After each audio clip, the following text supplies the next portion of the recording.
What is up, guys? It's Rob with Tranquility Scapes, and today we are starting a brand new project. As you can see behind me, we have a liner pond, cool little bridge that leads to the entryway of this beautiful house, and we are currently in Sands Point, Long Island, and today we will be tearing down a waterfall and rebuilding it. The reason we are here is because the waterfall is leaking. The current one they have is built with concrete cracks, and the water spills out the side. They've tried other minor repairs, but every time it's just a band-aid solution.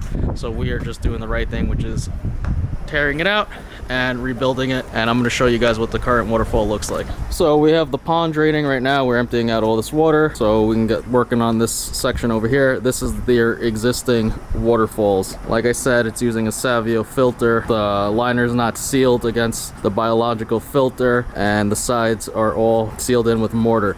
So what happens is that eventually cracks and the water spills out on the side, behind and up and over the liner. On that end, the filter also has settled a bit, so water just comes over the rocks and spills into the pond. But what happens over time is that this crack and the liner has been cut too short now, so it can't even be pulled up, and the water spills over the liner and falls on the existing landscape. Also, on this side, you can see they remortared the sides and everything to keep that water from not spilling out, and they've used this foam, this orange stuff, but this has also cracked. And foam is not a waterproof method. It's used to redirect water when we're building waterfalls. It's not waterproof or leak free. The water still passes through and you'll lose it. And you can see all this is coming out to the sides over here. And also there is no liner over here to be pulled high enough to keep that water from spilling out. So out with the old, in with the new, and we're gonna build it the proper way.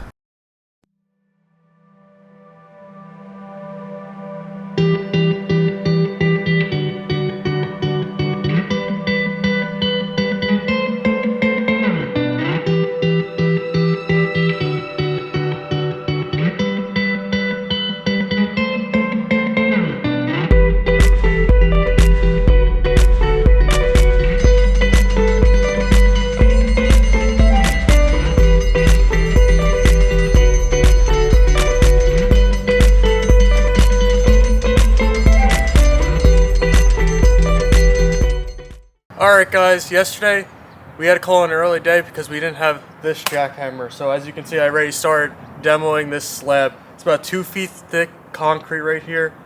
Thankfully this jackhammer is going through it like butter.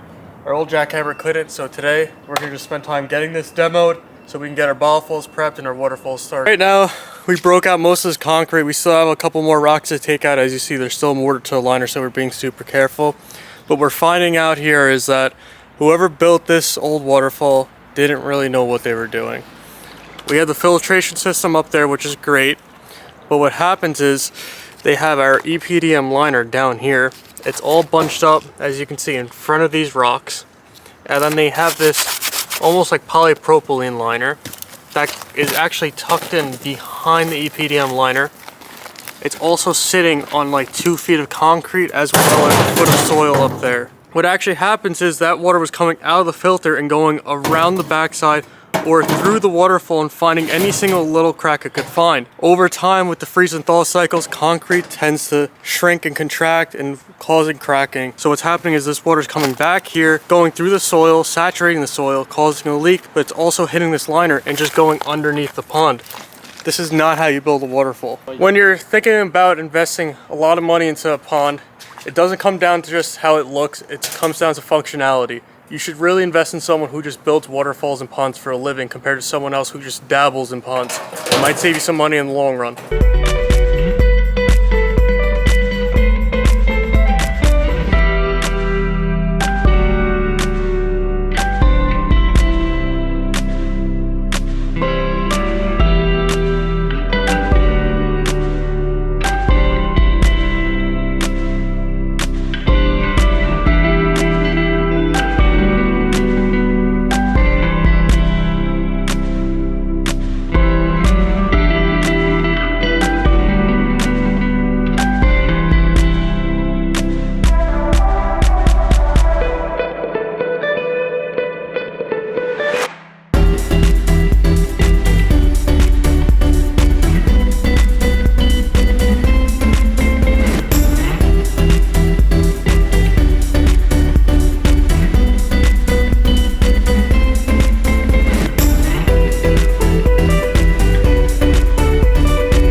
waterfall is completely wrapped up. We filmed the waterfall. Rob's just edging right now. In the meantime, while he's doing that, I'm just checking the liner, make sure there's no pinholes that we created. So far, it seems perfectly fine. We also have this piece of cover tape I just glued on. The reason for that is I'm actually not seaming these two liners. There is an overlap, but because this is a liner pond, as you can see, if I weren't to put that piece of cover tape, this liner would just kind of float up in the water. It would look a little weird. So what we do is we just tape it down to make sure it doesn't float up. So 20 years ago, if you were to build a pond, you would probably build something like this. And even though the liner's showing, it's still an awesome looking pond. So when you're walking up to this beautiful home, you're invited over this giant bridge. It has to be about like 18 feet long. As you walk over and you get to the bridge, that's the front door. But then you're also greeted by an awesome waterfall that we just finished. Well, normally, if you've seen our videos, we don't have that liner showing at the bottom. We were just called in here to repair a leaky waterfall like you guys saw in the beginning. So that's exactly what we did. We tore out that old concrete leaky waterfall, replaced it with our waterfall.